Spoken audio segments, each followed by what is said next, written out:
The hero breaks open the gate. An old factory. His parents, tied to a post. A time bomb ticking on their bodies.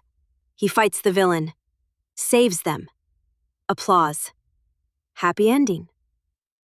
As a child, I saw this climax in every movie. Different languages. Same story, same ending, same cheers. But in real life, the story doesn't end there. It continues in retirement homes with chandeliers, in crumbling old age shelters, on lonely balconies and cold railway platforms. The bombs, still ticking. Not of wires and circuits, but of abandonment, silence, and slow fading.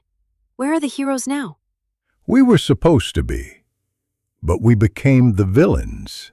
The applause has stopped.